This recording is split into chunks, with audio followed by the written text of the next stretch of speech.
Good morning. Good morning. Oh, yeah. Welcome. We'll call the meeting to order. The first item is to approve the agenda for today. Do you have any corrections, additions, deletions? Move on the agenda. All right. Second. We have a motion and a second to approve the agenda. All in favor, say aye. Aye. Opposed? Very good. Your minutes from the May 15th meeting are in your folder. Do the minutes from May 15th. We have a motion by Commissioner McBride, Second. second by Mayor Anderson to approve the minutes. All in favor, say aye. Aye. Opposed? Very good, thank you. And we've got the. And we have the minutes from May 10th also. Planning. I would move That's approval that's the planning meeting. of the strategic planning meeting minutes. All right, Mayor Anderson, moves approval. Second. And we have a second from Commissioner Pavitt. All in favor, say aye. Aye. Opposed? Very good. Public comment period. Thank you for taping this and putting it over the local channel. Certainly. Appreciate that. Yeah, thank you. Mr. Chair, just for that, you don't really know what the watchership is, but you do get comments from people, and there's, if for some reason a meeting is missed or whatever, they make a comment. Where was the county board meeting last week or whatever? So, I mean, it's being watched. So, thank you. Yeah, thank you. And also thank Laurel and her crew for you're always at the KVDA meetings. That's an important information source for people, and so thank you very much. Mr. Yes. Chair, if you had told me 5 years ago that I would actually watch a sturgeon competition on TV, I did. Saw them last night. It was pretty interesting. You weren't there? I wasn't there. Was Commissioner Hanson in the movie? No, I didn't see it. So did you get that duty too? To go take it? That was very interesting. Yeah, we're looking forward to covering the Birchdale one in the summer too. That's the world championship, right? Right, that's the big one. North American, North America. not the world. Well, you don't have to, It's do it North to get to America. Russia and Putin and that. So, stay tuned. And keep in mind that, we have a 2-hour tournament for kids, 17 and under, and admission's free. Every kid's gonna get something. Yeah, we had 60 kids last year, and we're planning on 100. And that's Try to, well supported by the local merchants, and Mike's group does a heck of a job what we getting that did, stuff. the local merchants were great, but we didn't go and ask for could you donate a prize or something. I went and asked for money at a few establishments.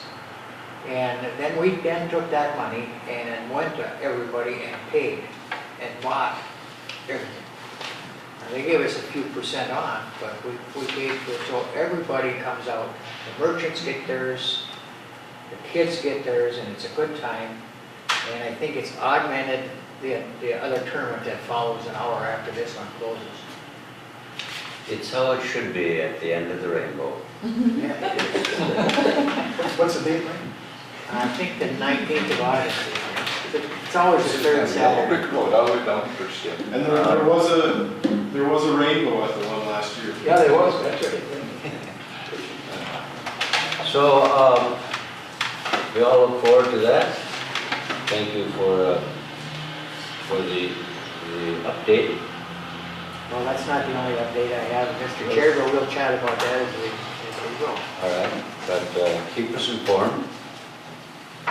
The treasurer's report, Commissioner McBride. Yeah, sir, Mr. Chairman, between my travels and Kyra's meetings that she's had, we've never really got to sit down. So I went through this on kind of my own, and Paul's kind of looked over a few things too, and to the best of my ability, I've reconciled everything. There was no transfers from cold weather testing this month. We show a negative balance for income for the month of $26,163. Not unheard of this time of year. I think things are kind of shut down, correct? Well, Correct. okay, bills. Bills for the month of May 15th, what was it, to July 13th is $4,434.49. And then I did not add in the Jackson Electric bill, $1,518.88. So I think we've got a calculator to do that quickly. How much was the Jackson Electric? $1,518.88. Okay. It's there.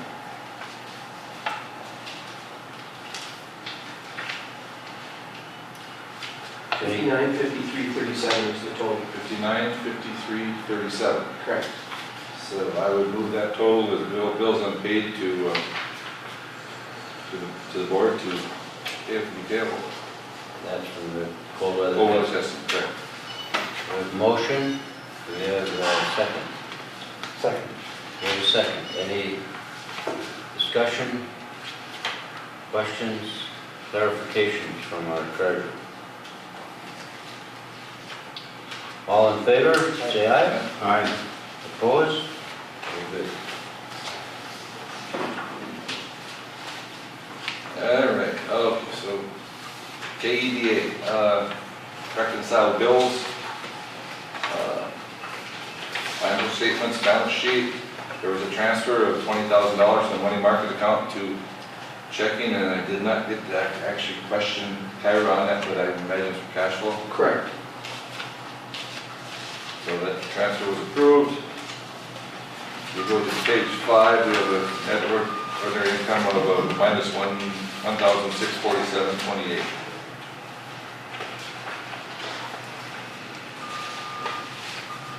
Pretty good list of bills. There's one addition. You see that she had a correction for $20,735.36. The late bill came in for Worley Motors at $362.66. So bill payable are $21,098.02.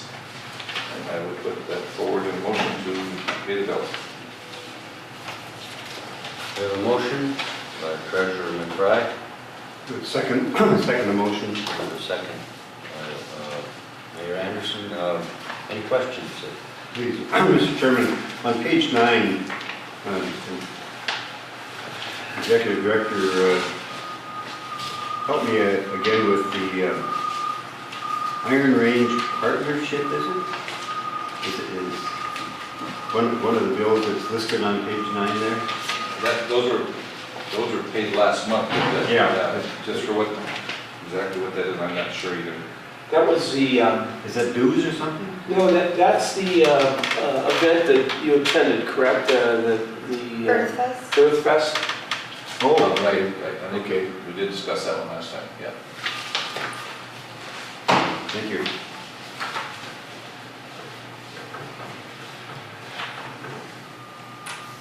Any other questions, clarifications? We have a motion and a second. All those in favor say aye. Aye. Opposed? Very good, thank you. Mr. Chair, I've got a light fall jacket on, you notice Commissioner Babbitt's got a winter jacket on. Oh, I've been outside all morning, I got cold. Yeah, it's cool out there. It's only supposed to get about 60 today. so- Yeah, just above. It's much warmer down here, so It's perfect, yeah. I was in the water with the ducks. In the The next item is the SBDC update. Joanne?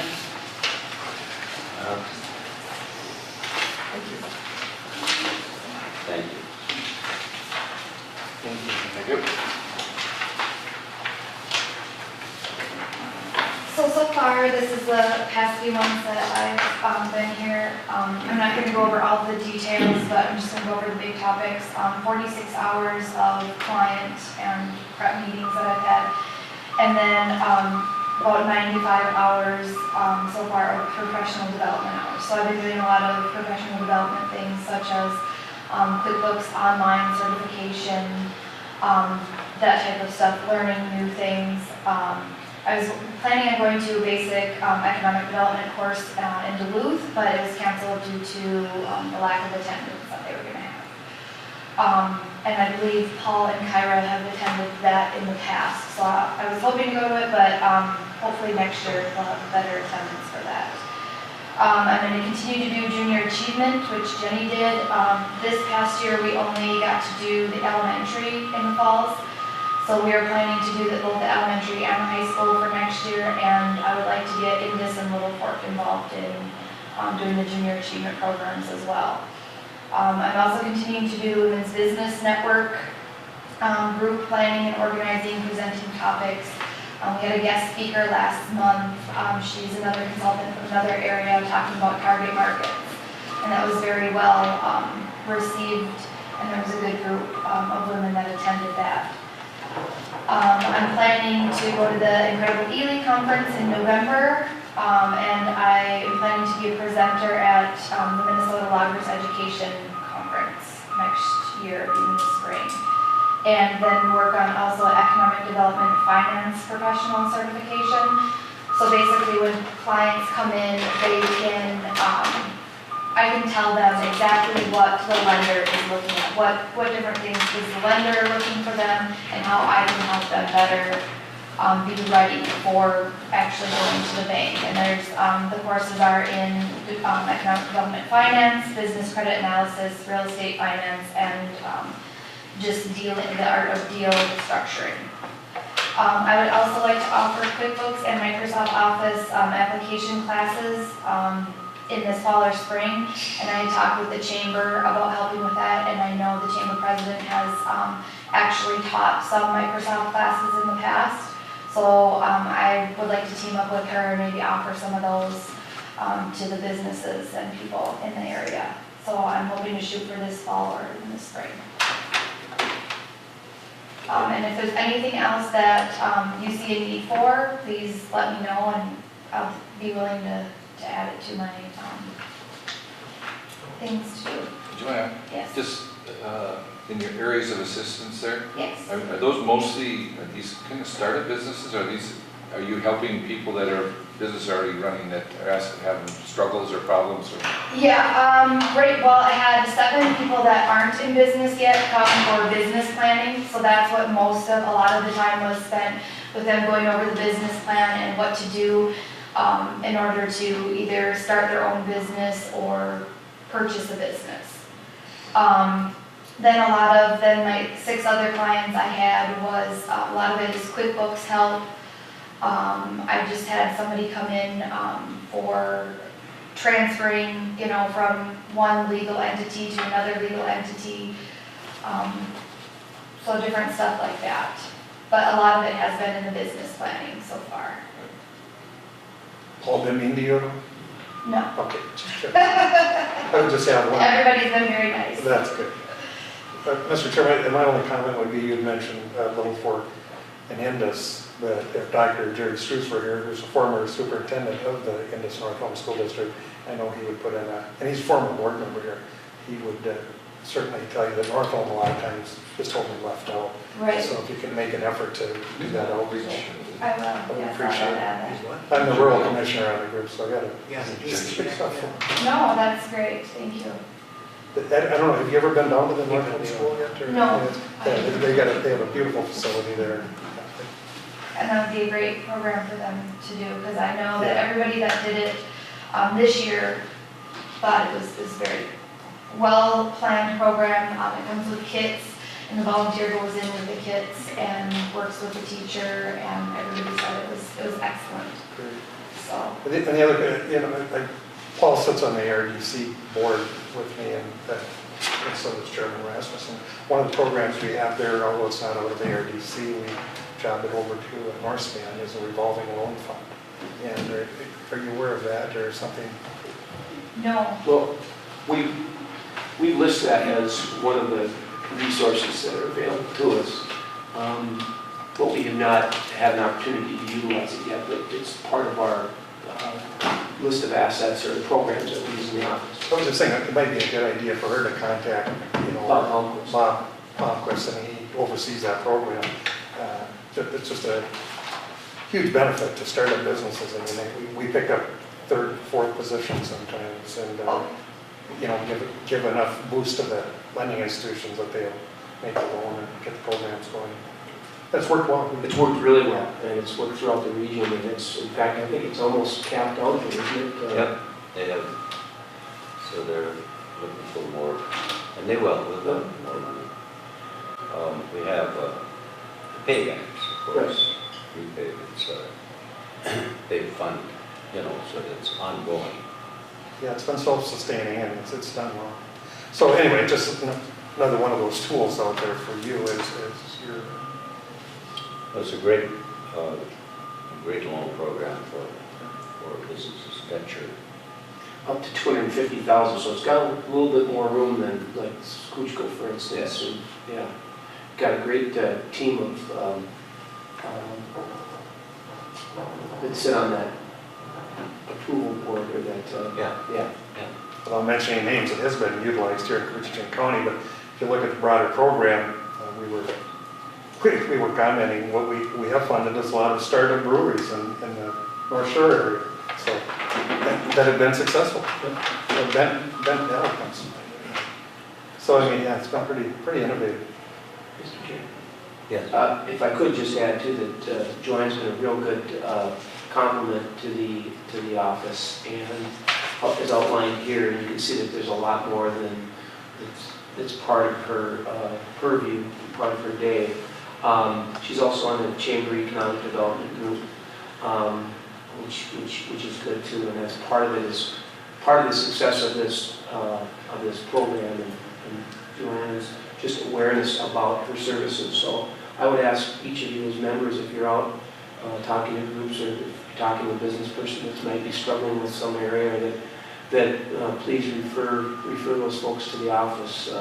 It's one of the things after Jenny left, we had this, even though the coverage has been good, that there's this kind of drop off and people forget about the program or the office sometimes, and so it's a good reminder that her services are free, confidential, and that we've got a really great partnership with UMD CED, and we want to continue that. So They need an office with a window so we can keep her. I hear all good things. Thank you. Yeah, and speaking of that, I've had 3 requests for industry data from different clients in our area, and that students from UMD have done analysis on and actually given some of their thoughts. And so I've given those to some of our clients, and I think that those are very helpful. So. Sure, a couple questions. Can you tell us a little more about the Ely conference? Do you know what that's going to be about? No, that was something that Betsy from Virginia, she's another consultant, she goes to, and she said that would be something good for me to just get some exposure to. And I want to say it's something like Earth Fest, where you go and kind of have a booth and she does a little bit of presentation.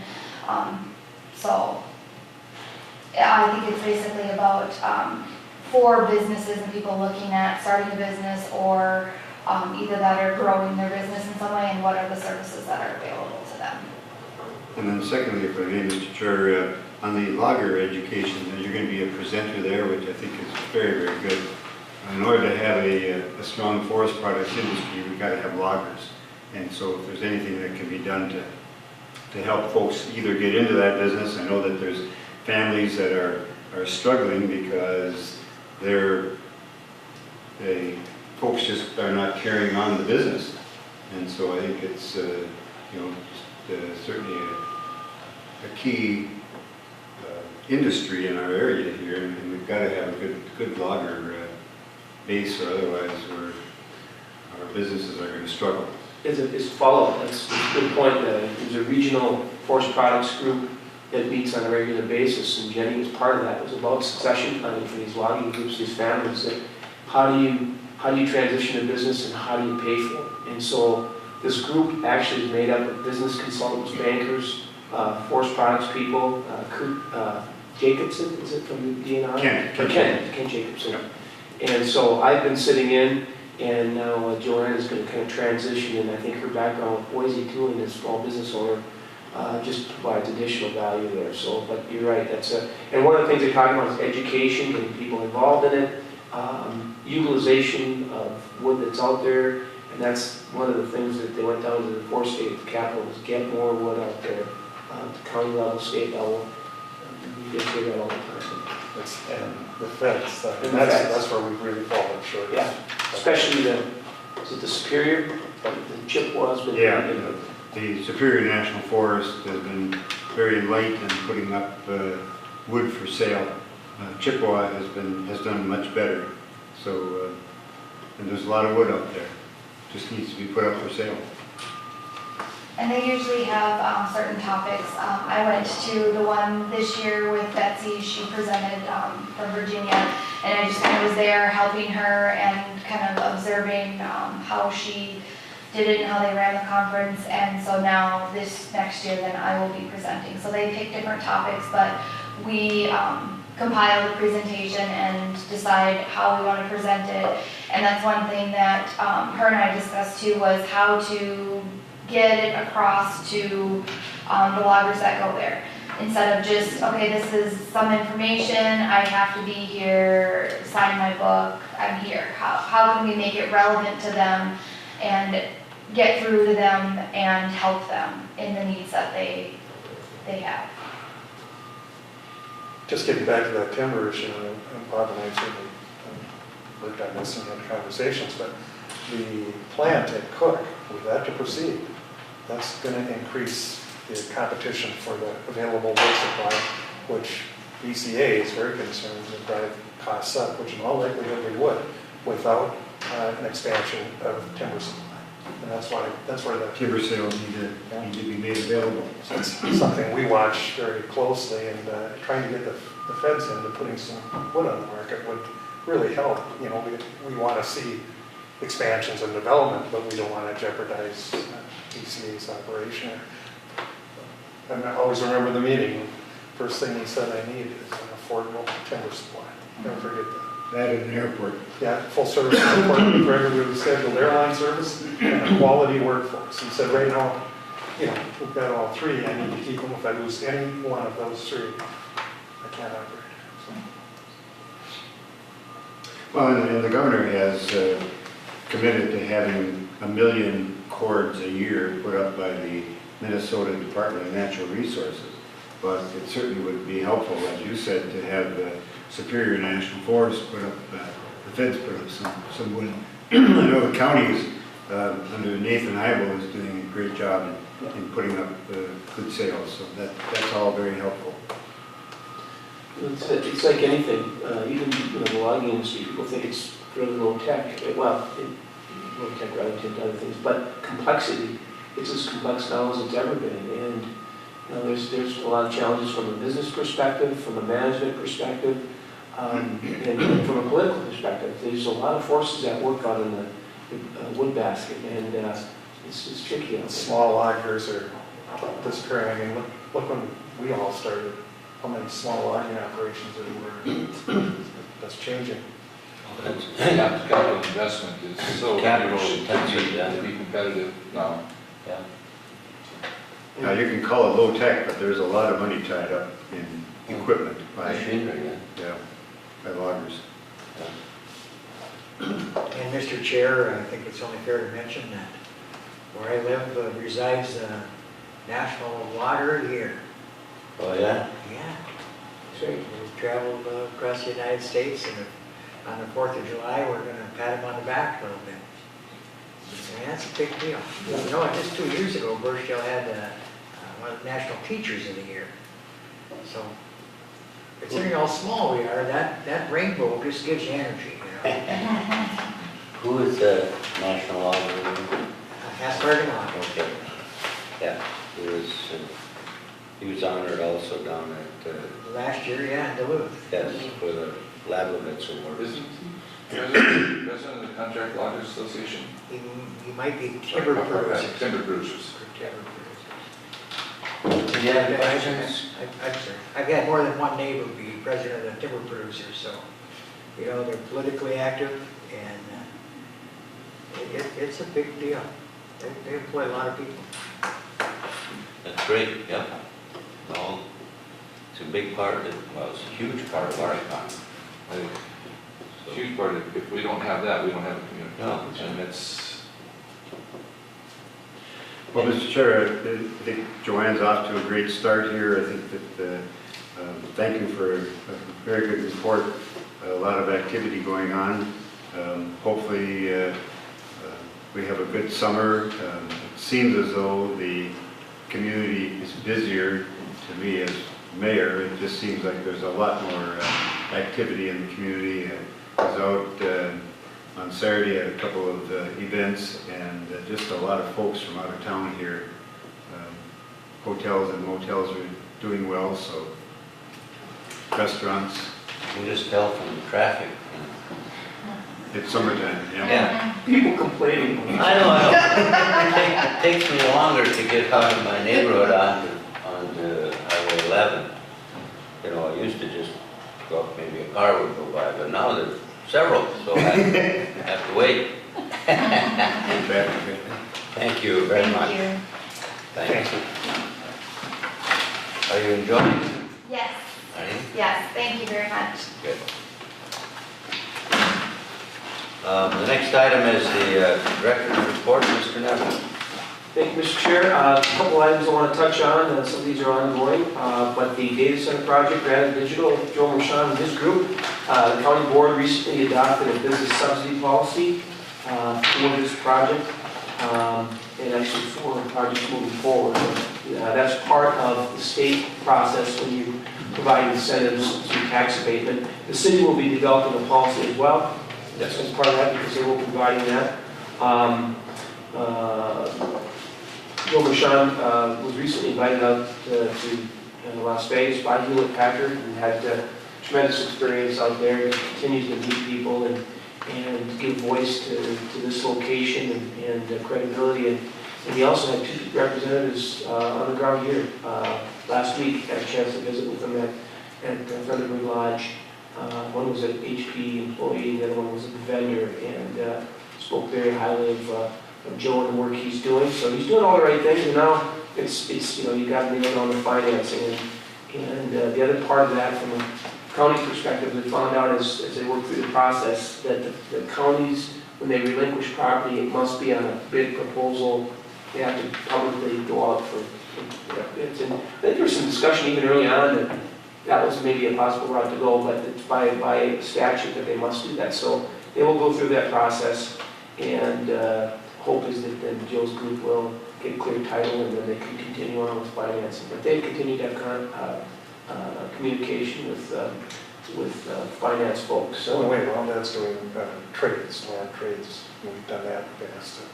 yeah, but it continues to move forward. So. Cold weather testing, we're advertising for bids for the first phase of the cold box, which is structure and refrigeration. The bid opening is this Friday, the 23rd.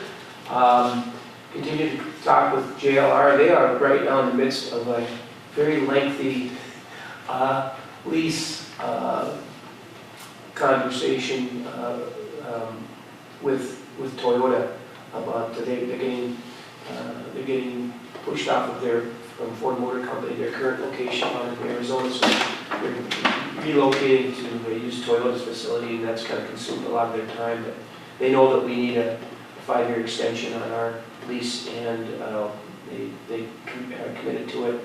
So we'll need that as part of the when we look for deed in the city and county to support the project financially. We'll need that signed agreement as part of that process, and we're working toward it.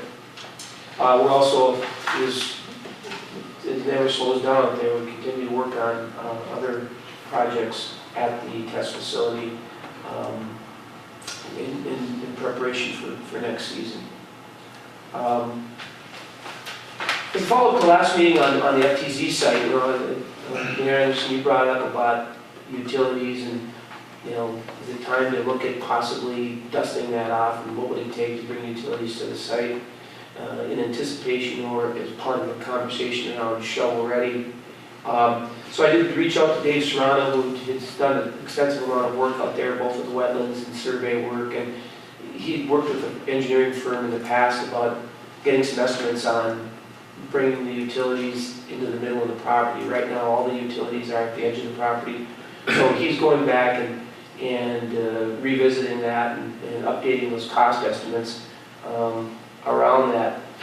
In addition, DEED and MnDOT have a $23 million available for this Transportation Economic Development Infrastructure Program, TEDI. And that's directed at communities that are looking at road and infrastructure projects specifically to support economic development. They're having a public information session next week, which I'll be attending. I've talked to Joe Sutherland as well from the county, just saying, are there any projects that might be eligible? So I'm going to get more information about eligibility, about the kinds of things that they're looking for. But there may be a way where we can leverage some of these funds if it seems appropriate. Also wanted to let you know that I did conduct Kyra's annual review in preparation for the budget discussions. We'll start that next month. I would like to maybe get together with the Personnel Committee and as part of that process too, as we talk about budgets and personnel and schedule the time to discuss that, next month sometime. Should we see if we can arrange that? It would be Brian, Mayor Anderson, myself. So, One question I have, Paul, being that Kyra's, I mean, her duties, she's an employee of KEDA, but we build part of the airport. Would part of the airport be involved in that discussion? If we're going to start doing salary review and stuff like that, because I would recommend too that the Airport Commission conduct a formal review of her as well. Maybe separate. Separate, Okay. but and then have that as part of a larger discussion about, but you're right, it's, so would you suggest that the Airport Commission do that first, and then we would consider that with our review? It would seem to me to make a lot more sense to have it combined and do it once. That's, I would hope, just to go through it all. yeah. They're pretty much the same people involved. And So you represent the Airport Commission. You are, Brian does as well. okay, all right. So let's set a date and Who wants to put her through that twice? probably should. How does, get my calendar here. okay,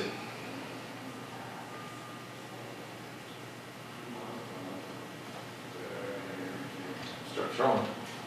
When are you looking, Paul? What are you thinking? When, I mean, end of June or into July? Into July, I'm thinking. In July?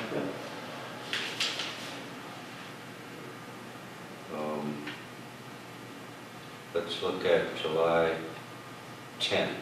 That's a Monday. I'm available. Good? Yep. What time? 10 o'clock? 10th, 10 o'clock. KED office? In the office? Sure. And that's going to be KED airport / personnel. Will the airport, will you have met by then, or you? Yeah, so we meet next week. Yep. Maybe we put that on the agenda as a quick discussion.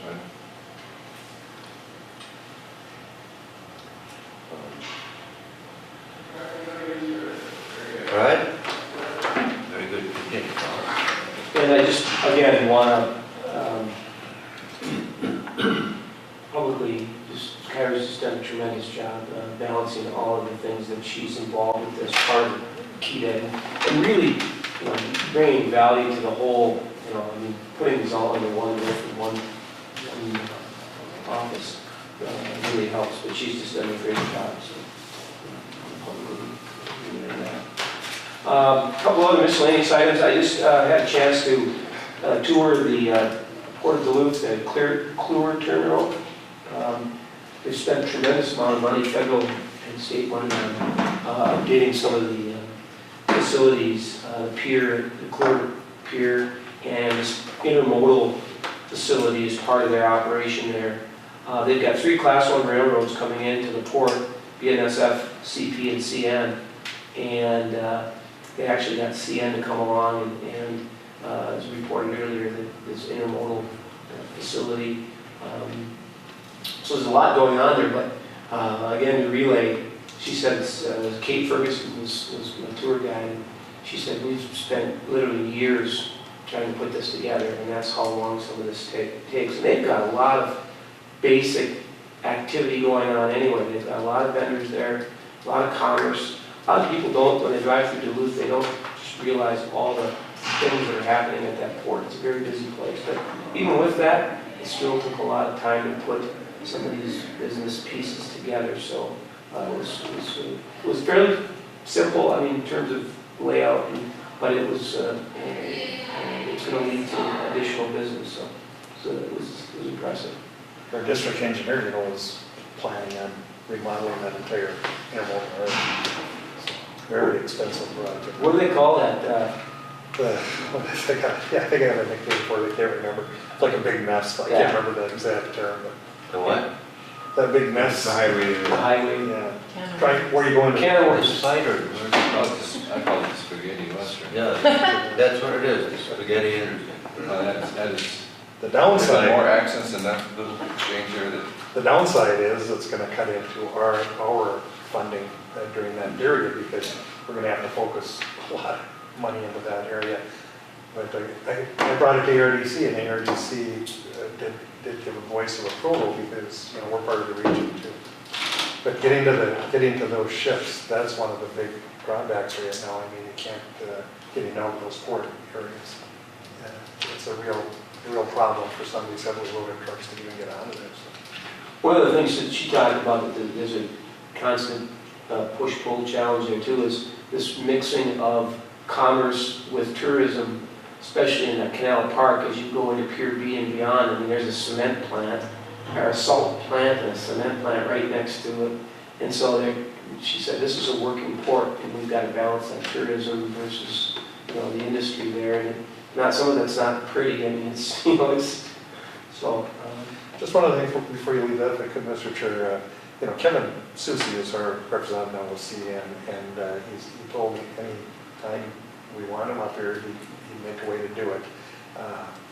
And he likes to come in the summer, unless there's an issue, when he would come anytime. But it might be time to contact him and see, if he could even make a presentation here. He's open to questions on where CN is going and stuff, what he can tell us. It's a great idea. Yeah, I'll reach out to him. He's in Washington now. Well, Mr. Chair, on that same subject, did they express what kind of federal dollars they would get into a port? Transportation Committee, I assume, from Washington must be the one that focuses that? Yeah, there's two, as I understand, two different funding sources, but they redid that one pier, the Kluwer Pier. I think she said it was $9 to $12 million as part of a larger package, and it came from 2 different funding sources, but federal part of that. And do you think the FTZ, the port that we have at Rainier, would be eligible for federal funds? I would hope so, and again, I think it's dependent on having a project there. This is part of an expansion and an upgrade of what they have, and then rerouting some of the rail. But yeah, and that's one of the reasons she wants to do more with the foreign trade zone there. They've got a couple of customers, but she would like to really expand that, and she thinks it's underutilized. They have a foreign trade zone in Duluth. Correct. Yes. In fact, if you cross the bridge, you can see it says FTZ number 51 on the roof of the building next to the Port Authority there. Well, This is where we missed Congressman Otis there. Right. We would have been far ahead with him there. But I agree, I mean, we can get federal funds for that, it's just that process. Sure. Just wanted to talk about a little bit about ports. Mayor, what's the latest on the port of entry here? Have you heard anything new? Have not heard from the General Services Administration at all. Had a conversation with the property owner and he had not heard. He was going to try to contact the GSA in Chicago to see where they're at.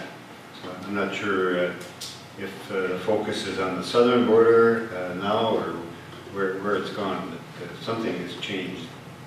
Expected to see the GSA by this time this year. Because, I mean, it was interesting, at least here back on the burner, Yeah. again, we hadn't heard anything for a couple of years. Yeah, that'd be interesting too, what the price tag looks like now, even after just 2 years if they. Well, and that just kind of segues right into an issue I had, and I just I'll probably bring it up right now when we talked a little bit about ports, and I had a business approach me the other day and just wondering why, if we have a new port of entry, why would we not change the direction, the lineups, so we put the people downtown so businesses can make some money out of this, rather than put them out on a vacant highway and where they're turning U-turns on a 55-mile-an-hour area. Let's put them downtown where they spend money. So, I mean, it would be kind of a logistics nightmare, but it's not something that couldn't be done if we have a new port of entry put, where they're proposing it. And where are they? Well, the original one was Site 8, that's out now because I believe that. Well, the preference is for Site 10, but that would still have the lineup in the same position. And I thought the local paper company kind of withdrew that. Well, they would like to, but they don't want to give up their land in Site 10. So I'm not sure, I think it's still open for Site 8 was the other one, it's a vacant block right. right across from, on 3rd Street, between 3rd and 2nd, across from the Elks, vacant block there. With regard to lineup, and I think we've only had the one weekend. I mean, I watched it this weekend, and there was very, very short lineup. Didn't get past the tracks, right? Right. And so, I think I've left that to the police department to kind of decide where is the best way to go. We've taken them down 2nd Avenue to the south, to 7th Street, and then out onto 53. That gets to be problematic with traffic because we don't have all the lanes that we need there. You can take and run them down the main street, but you're going to clog the streets with vehicles. But and I think there's not many alternatives for us to really take a look at when it comes to staging. Hopefully, the Canadian Customs are going to be ready on the weekends for that. And I think it's just always that first one before they get their summer help that they have trouble. But I can see the interest of some of the Main Street in this area, businesses of people getting out and just walk down the street and they'll visit their stores and catch the car on the corner before it goes into Canada. And there's probably some lost dollars there, but that's for another day. Well, and remember too, the Highway 53 corridor is going to be redone as well. So 2020, yes. if you can work both of those projects at the same time and get some efficiencies or some thought process and flow of traffic, it'd be interesting to see how those two projects work together. Moving the light poles, is that going to be part of that project? We're hoping to, yes. I wish if I could ever find a copy of that picture and show you, you'd see what a difference that made. Just a couple other quick items. Marketing, we're finally completing our updating of our website and refreshing it and some new content. We're also looking at several different publications as part of our marketing plan. What have we done in the past? What are we looking at in terms of editorial content and what publications we feel have the best value, the best circulation, the best. And so that's been kind of ongoing. I'm looking at this logistics conference at the end of July as well. And I would like to, I'm looking at that because it's in Colorado and the proximity to Jaguar's altitude facility. I could do both. I could visit I've been invited out there to look at their altitude facility and the cold box that they have, not too far from the site. So I would kind of dovetail both of those, that visit. Green Tech visit, I put this on here because Mayor Anderson would like to do more outreach to local businesses and see if there's a role that the city or Keita can play. And so Ken Anderson and Mayor Anderson and I got a chance to visit with them and learned a lot. I always learn when you sit down with businesses and just talk about what some of the challenges are, what some of the opportunities, what that they're facing. So I hope that we can do more of that. It's very casual and informal, but you do learn a lot. And I think it's important for businesses to hear that. If there's something we can do to support what you're doing, businesses big and small, so. Chamber involved in that too? Well, they do the Grow Minnesota, so they'll be doing some of that. Yeah, and I don't want to overwhelm these businesses by having always, but we'll coordinate some of that. But if anybody has, or is talking to a business that may be having some issues, be happy to sit down with them and see if there's any role we can play. Well, Mr. Chairman, maybe on that subject, and I don't know if Ken wants to make some comments there too, but the community college was running a technical program there that they've discontinued, and so they're not utilizing space out at the Green Tech. And so we were wondering if there was any opportunity to utilize that in some other fashion, and that's one of the reasons that we sat down with them. They certainly are open to leasing, but they also have got some internal growth that they are looking that they may take over their own space. So I think it says good things for the group out there. And then we also learned that they just had a large sales meeting here in April, and things were going very well. Ken, do you have other comments on that visit? Well, I think that they've been working with another business out of the Pequot Lakes area, and they were talking about that, and they've had some good success with that. And coincidentally, I was down in St. Cloud on Saturday, and I ran into the owner, who I know went to my church down there, so I visited with he and his wife for about 20 minutes, and they've been real encouraged by what's occurred for them, and they're looking at increasing employment, so things have gone real well. But I think it would be really key if there's some space that's being underutilized, if we can find somebody that needs it, can use it, and it's a win-win. That's something that I think that's what we're looking to do. What kind of space is it? Manufacturing space? Yes. Is that right? Yeah. Yeah, they carved out an area for the college at Industrial Tech, so it's got an office space, but it's got some area that can be utilized for, for assembly or manufacturing, or, even warehousing if needed. All right. It's a nice area. Yeah. They did a good job. Yeah, great concrete floors and high ceilings, so both lend itself very well to manufacturing. Summer Network Social, continue to make arrangements in partnership with the Chamber on this, again, connecting with lake residents to see if we can forge some better relationships with those folks, but also if there's a way we can utilize some of their experience, some of their relationships with other businesses outside of the area, and just bring in their thoughts, inputs. I've talked to a number of folks that we've identified, and they've all said this is a great idea, we'd love to attend, so it's just a question of getting the Chamber on board, which you did last week. Now we got to scramble to get that. I'm hoping that you can kind of say a few welcoming words as part of that. And lastly, I attended a luncheon by UMD Professor David Woodward on heritage preservation and how to use to develop tourism and economic development programs. He was really terrific, I thought. Talked about his experiences in some smaller communities as well as in Duluth, and some of this holding on to what you have and utilizing the history, how it can really lead to a rebirth or renewed activity around some of these old buildings and structures. So I thought it was dynamite. He really liked Rainier, what's going on in Rainier, but he also said the downtown area of High Falls has some real good backbone and some opportunity. So I know it's going to be attended. Yeah, I certainly think that we've got some opportunity to put up some type of informational pieces that could spell out information on the bridge, the dam, the rock that's on the exterior of St. Thomas Church came out of the canal.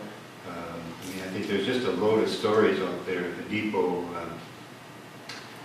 Bacchus, the stadium, a WPA project, these two buildings are built in the WPA.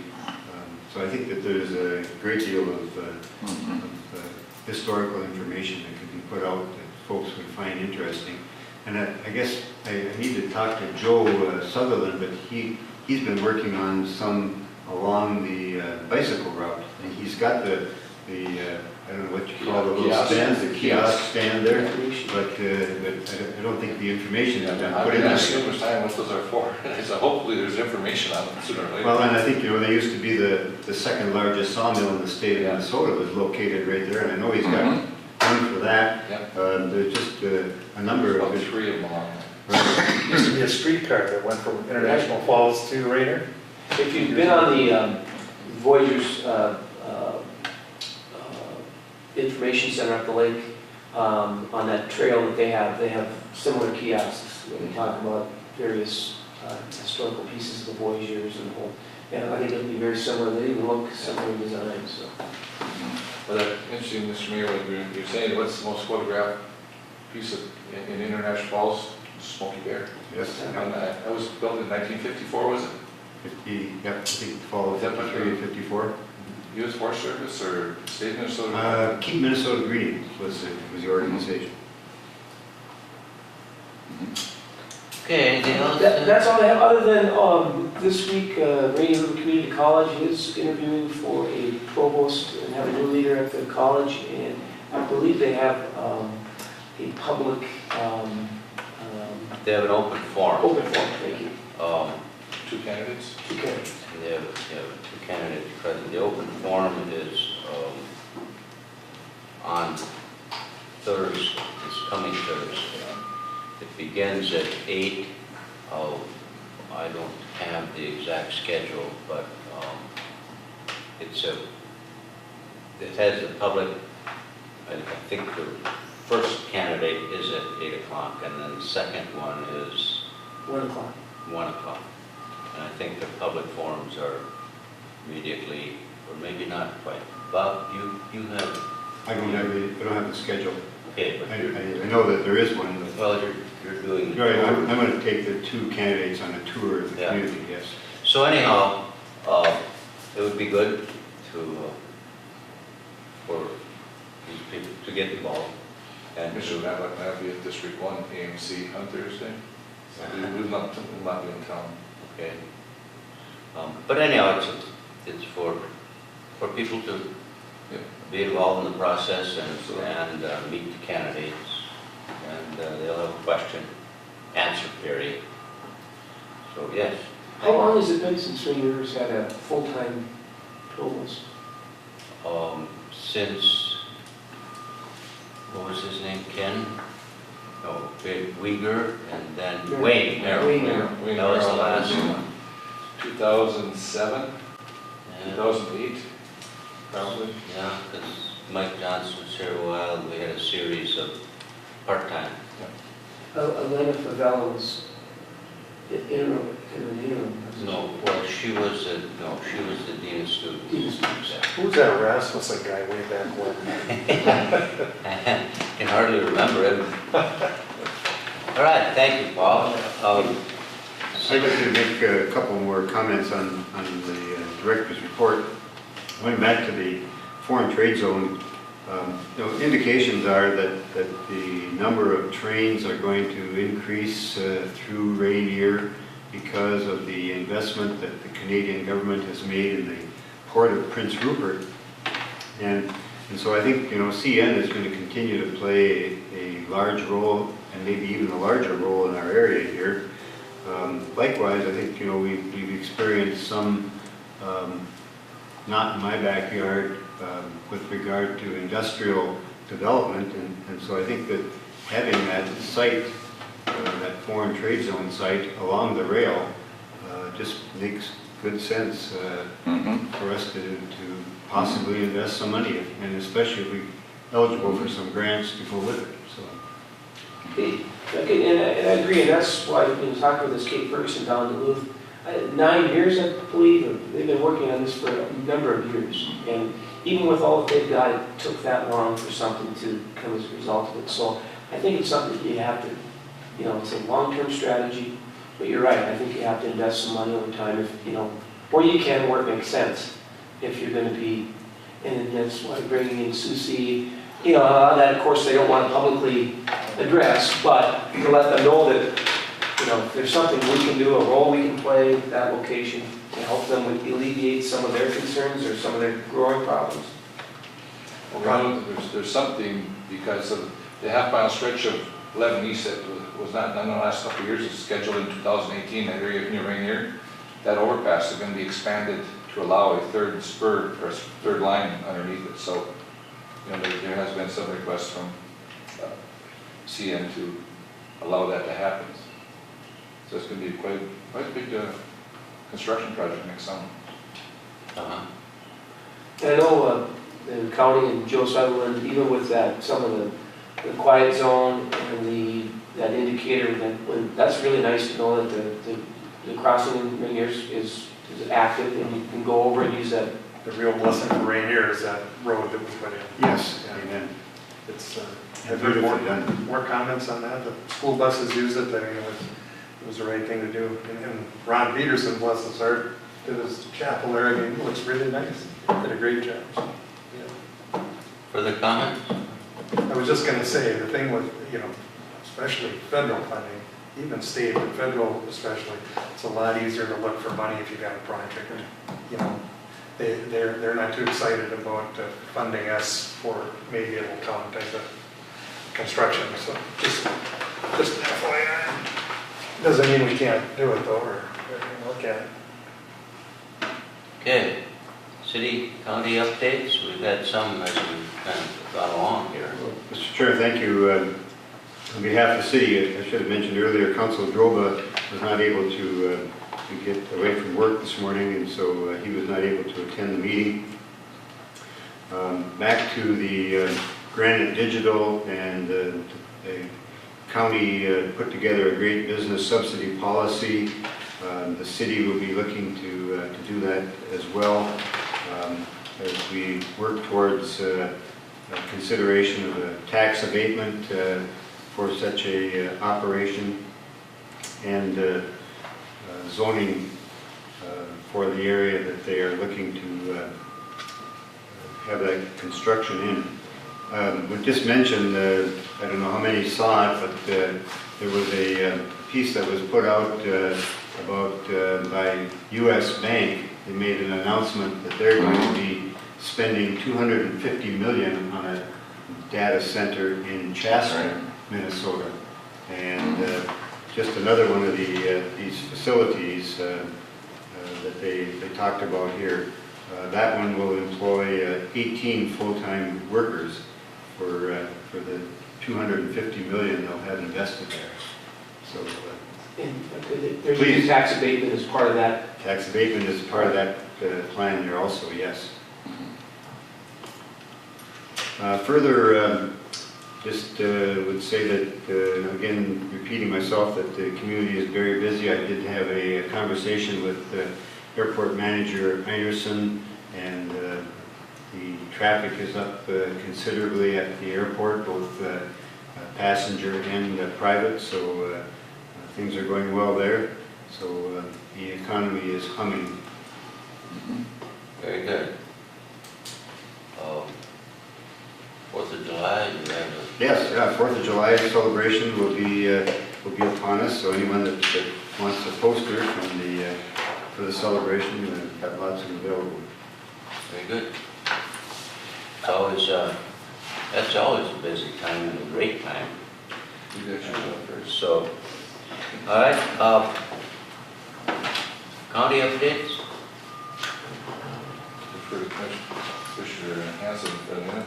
Yes? Oh, you want me to jump in before the county? Sure, absolutely. One thing that people probably don't really know about is the fact that you can get to Birchdale, attend America's Parade, and still get back here to International Falls all at the same time, see? And as you can see from the poster, we're anticipating some superheroes to be in our parade. I was a little concerned when Adam West died last week, we weren't gonna get the Batmobile, but, you know, there's still hope for that. So I would invite anybody that wanted to drive out to see something unique. And as you can see at the top, it says America's Parade, and you know, indeed it is.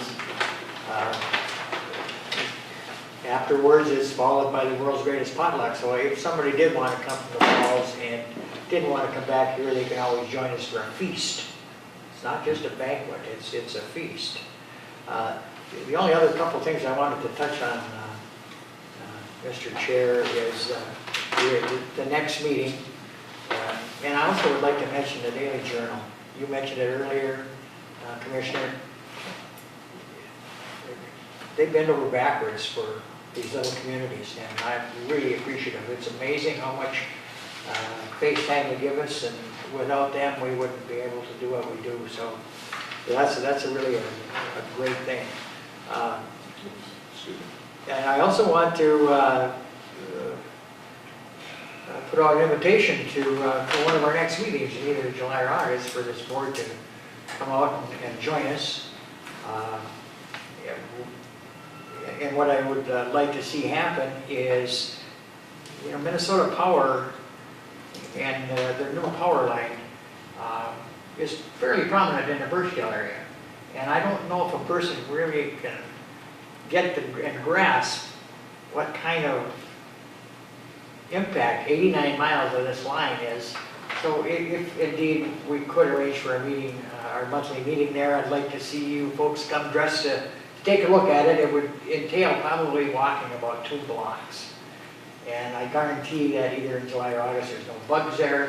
So, you know, just kind of keep that in mind. The other thing I'd like to see you do is, because of Minnesota Power and the county's engineer and highway department, they have had extra funding to try to upgrade some of our gravel roads that Minnesota Power is going to be using in particular. And on your way back to International Falls, it's a few miles out of your way, but if you could get on the Sandsmark Trail, County Road 86, and go over to the Black River Road, and Commissioner Gravlik, I know you've been on it a few times, you wouldn't hardly recognize it right now for all of the great work that the County Highway Department did, and facilitated by some funding from Minnesota Power. So that's something I'd like you to see. Oh, the other thing is, I was in War Road here a couple weeks ago, and I walked in a holiday gas station, and I could buy a Minneapolis paper. You know, it just kind of bugs me. I could come to International Falls, and you can't get a Minneapolis paper. And I decided War Road can figure out a way, or that area can figure out a way to have it there. It'd be nice to have something that is that we could point to and say, you know, this is the cosmopolitan largest paper in the state. I think it'd be something that would go well. They do ship up here on Sundays, right? Yes, Yeah, just Sunday. Just Sunday. Otherwise, you have to get it by mail. Okay.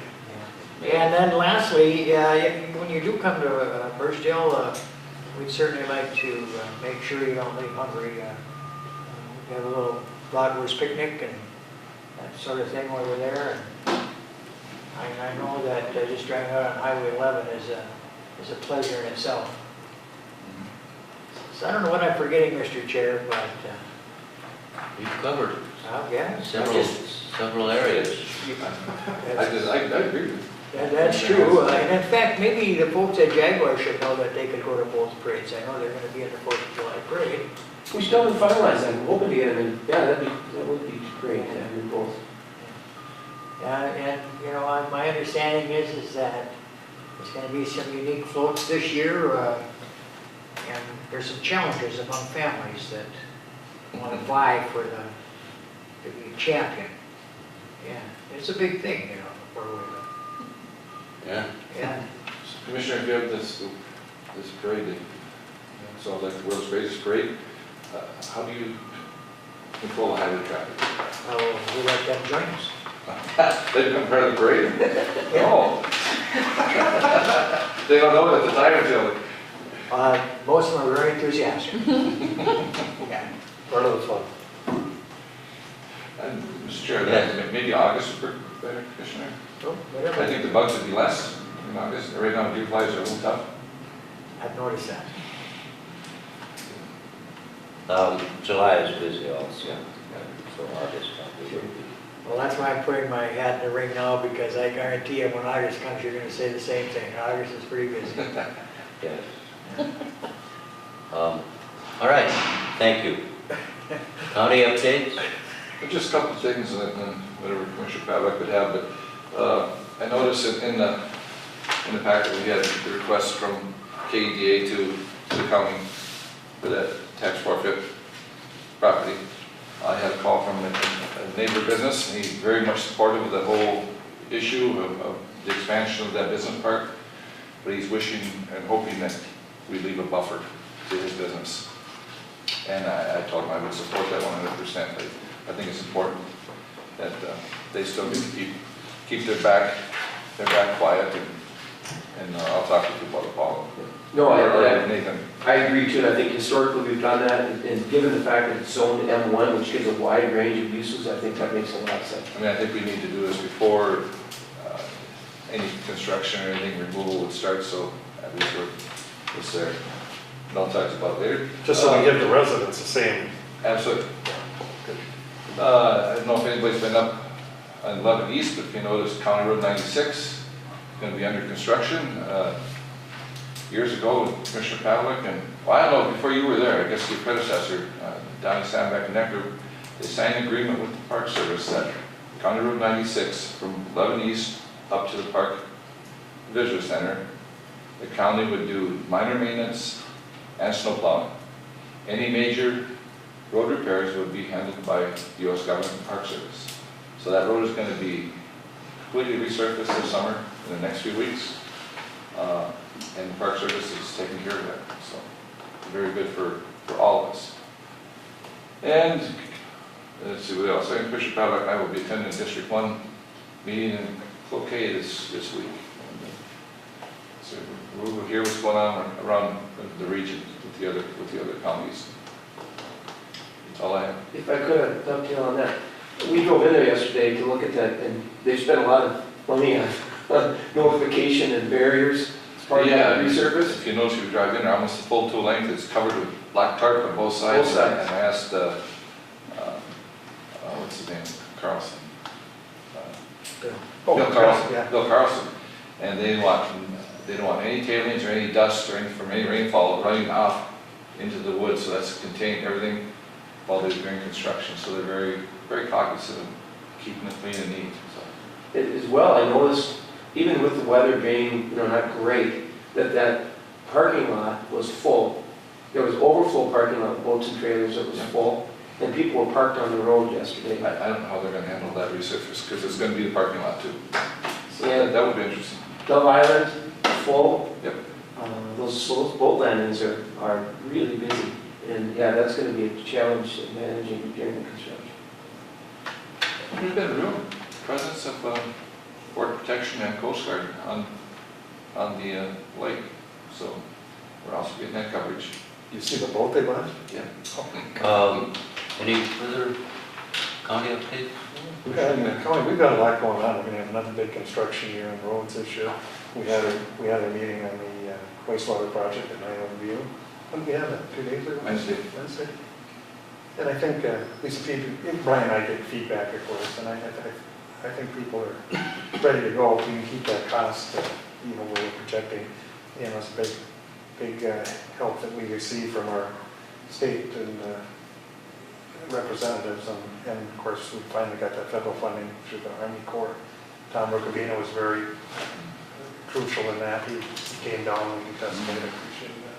So it all came together. I think we'll be able to get that project. I don't know if we're going to be having more discussions here. We've got to lay this out in the next 30 days. We haven't quite come to a conclusion on how we're going to be billing commercial. And I don't think, even the fact that we got that money, it's been so long that inflation has eaten up a lot of those construction costs. I don't know that we'll be able to get everyone that we had planned on, but we'll be awfully close. So. That's different with this project. There's people upset because they're not in the project. as Yes. compared to people. Last project, I was getting sued Yeah, because people they were rent it. They want in. So, Yeah, it's been Who would quite, not be in? well, there's a, one housing project between Jackfish and Tilson, the Whispering Pines. They call that little addition there. And then the southwest end of County Road 96, southwest of the Park Service. Parts of that are not going to be included, or at this point, but we're still looking at all options. yeah, we've got some ideas there. Problem is, you know, they're expensive. Whispering Pines is about $1 million. The one on the end 94 there, we're playing, this cabin is about 800,000. And both kind of long runs, Whispering Pines. So right now, I think there's 5 homes in there. But, you know, they talked to us about liking to get at least those 5 done. So we may look at that. One thing, you know, every time we leave someone out, we're getting less revenue too. There's 2 sides to it. You got the construction costs up front, but then whoever you omit, you're not getting that contribution to the district to retire the debt. So you've got to balance that. But all in all, it went very well. Just where I told Brian, we're light years ahead of where we were in the last project at this point because, you know, I think people realize that it's needed. Great economic development project. I think it's going to spur some growth Yeah. to the east. Cell tower at the Thunderbird, is that up and online? I haven't received any updates. I think the tower's still vacant. We were told that they were going to put something on there this year, but there's been no development to my knowledge. And what the county board's learned out of this, we'll never issue another permit without a schedule Yeah. to get the equipment up there. I mean, this obviously was speculation or maybe business plans changed, but, you know, we issued that permit and there was some controversy on that to get those services and stuff. That's been how many years? 5 now? Probably 5 years. Yeah, that tower remains vacant, and then we allowed 2 conditional use permits, one on the east side of town and one on the west side of town to help those areas that are lacking a signal to Verizon, and both of those sit vacant. I mean, the towers aren't even up yet, but the conditional use permits are sitting there. You just can't trust anybody anymore. You have some material in your folder also, the key to work plan that was we discussed at the May planning meeting, and we also discussed part of that last meeting. There's a article from Minneapolis Star Tribune, June 12th, about ATV trails. Mr. Chair, I'd like to speak on that one. If you go to the second page of that, our area was mentioned. This Voyager Country ATV Club is looking to expand the ATV trails in the Cook-Orofree Lake area with the goal of getting towards Koochiching County and International Falls. And it's called the Prospector Loop. And I commend the county. They've done great work with ATVs. And this is a growing tourism area. I think if you read the article, you'll see that there's well over 400,000 registered ATVs in Minnesota alone, and that is growing. In fact, having toured Arctic Cat and visited with Polaris, I mean, it's the bigger part of their business. Snowmobiles have become secondary.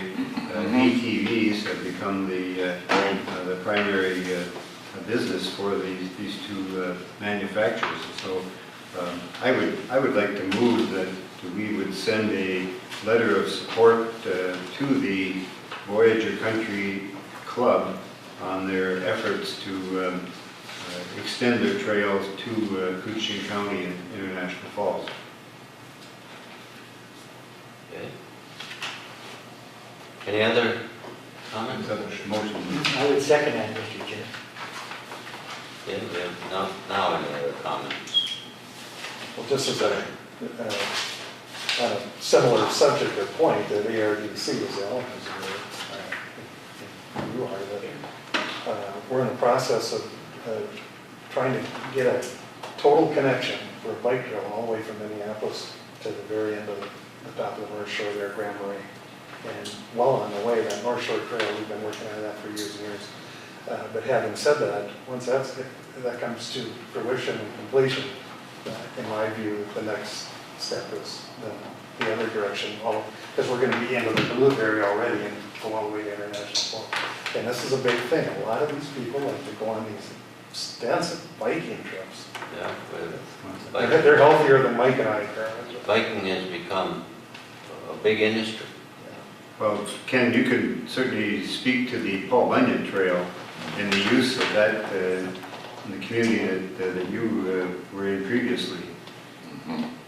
Yeah, that extends all the way from the Croydon State Park south of Brainerd up to Bemidji, and it's the longest continuous paved trail, I think, in the country. I just read this past week, so it's, and it is used extensively. It's been a lifeblood for people. It's used in the winter for snowmobiles, and then it's heavily used in the summer by bikers. And that's kind of the key to dual use. And I had a chance to ride in Mike's Rainbow Country with his side-by-side. We've gone a fair amount of miles in a shortened day, but with the quality and comfort of these ATVs now, you can cover great distances. It's still way different from riding the old three-wheelers, as you know. So I contacted Pete Schultz from the CBB, and he said any letters of support would be greatly appreciated.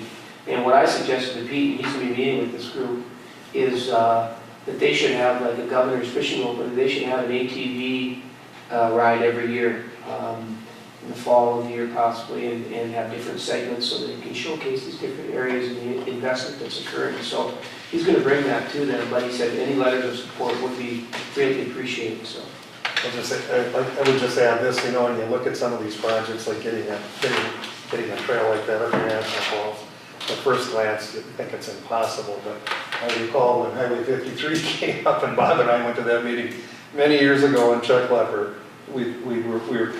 Chuck and I were saying it's probably a waste of time and there's no way this is ever going to happen. And the state told us no, because they didn't have any money. Congressman Oberstar said, come on out to Washington, visit me, and we got it going. And so nothing's impossible if you can get the right group of political influence to support it. So. If you remember, Commissioner Hanson was involved in, I think it was 6-7 years ago, Koochiching County became either the first or second county in the state of Minnesota to allow all county roads accessible to four-wheelers. Yep.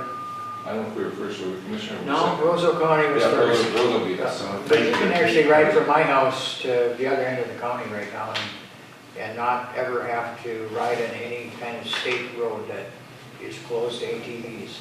And we heard all the horror stories, what was going to happen, and I know we contacted the Sheriff's Office and any law enforcement and DNR, no issues at all. So it's worked well. Yeah, it was controversial, I remember that. We have a motion Yep. and a second on the floor. Further discussion? All those in favor say aye. Aye. Opposed? Passed. Very good. Next item is the public comment period. Do you have any comments from Mr. McCarthy? Yes, good morning. I'd like to talk a little bit about this ATV business here. I'm not against the use of ATVs here. However, I would suggest that you move cautiously in this area. First of all, ATV riders aren't the kind of people here that spend the same amount of money as somebody here that comes up here for a vacation here and spends some time here. They're something like snowmobile riders here.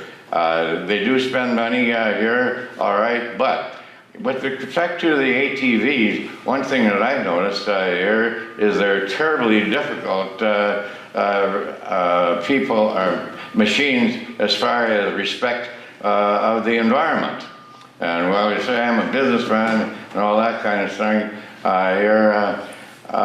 These ATVs can be extremely disruptive to the ecosystem if the planning on it is not done correctly here. And we've got enough problems here attracting people up here to come here and be here. Voyagers is here now, but the number of employees that actually live within Koochiching County in relation to the total employment out here is very minimal. First of all, Koochiching County does not really have very much acreage out here in Voyagers National Park.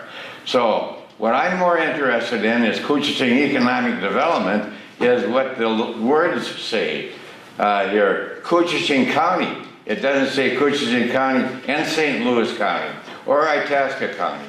I'm interested that we concentrate as Koochiching economic development thing that benefit this county in particular. Voyagers National Park, everybody knows how I feel about that. There's some personal issues of that. But a long time ago, I wrote the original outline here for Ed Children and Mr. Sheldon, who is president and owner and controlling stockholder of the First National Bank. And at that point in time, the people in the community didn't realize what was going to happen here. Today, they're looking for volunteers all the time. Why are they looking for volunteers? Is because the National Park Service is drastically underfunded. And that Voyagers National Park up here is not going to receive the kind of funding that it needs, and you can see it in the lack of the maintenance at certain places here, particularly out there at the center of the visitor center. They don't have, in addition, they don't have enough staff out there to regulate the parking. A lot of parking is done by people that really are not visitors to the park. They are actually semi-residents of this area or residents of this area, and they use it for free parking. There's any number of things that are going that I'm interested in that are economic development. What I have indicated to the council here, that when I'm asked by the current councilor, Mr. McCarthy, do you pay any taxes? Well, I know what she was talking about. I do pay taxes, and I won't pay any real estate taxes in the International Falls area until here we get some of this stuff straightened out. And as far as I'm concerned right now, we are not going in a direction here that brings forward the kind of results in relation to the amount of capital investment that we are spending. And so while these things sound real good here, I would like to have some people that have some business background make some of these decisions here. And with the KEDA, they're getting plenty of money here in relation to what they have. Perhaps we should have some economic consultant come in, because you people like consultants here, and take a look at it and see, are we getting a bang for our buck for the amount of money that we're spending capital-wise with taxpayer dollars? Because all of this money that goes through KEDA is tax money, even though some of it comes from the IIRB, which is a principal amount, which currently is in the neighborhood of $93,000 a year. Still, we're not getting any results from it. What we're getting is little stories about things that have already taken place or are in the process of taking place by the activities of other people.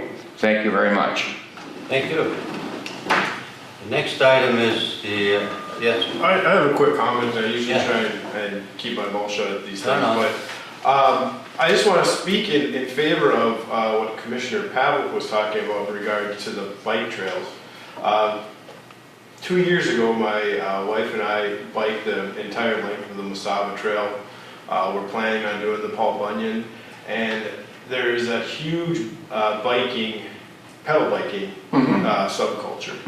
And at one point I was in Cuyuna, the Cuyuna bike system as well.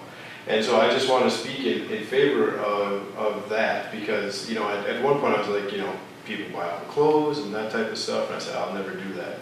You get into it and it's massive, and it's a lot of money in it. And if one place that you may want to look at is Crosby, Minnesota, as far as what they've done with their trail system. Different type of biking, but there's cafes popping up, a local brew pub, so I think it could be a positive. ARDC did a lot. Yeah, I'm not talking, ATV and bike trails are two different things. Oh, no, I'm not trying to. yeah. Okay. you. All right, the next, let's set the next meeting. What does July, we have a personnel meeting on the 10th, what does the 12th look like? Is it a Wednesday? Huh? Or Monday or Wednesday? Second Wednesday. It's the second Wednesday, Which is- so it's the Wednesday after the 4th of July week. Does that work? We didn't set a joint powers board meeting for that day, did we? We have one this Wednesday, right? Yeah. On the districts. So, What time are you looking at? 10 o'clock at the county?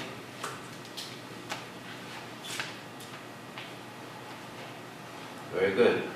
Any other business? And we're heading west for the next one, right? In August. Yep. That's, okay. Any other business? All right, thank you very much. Meeting's adjourned.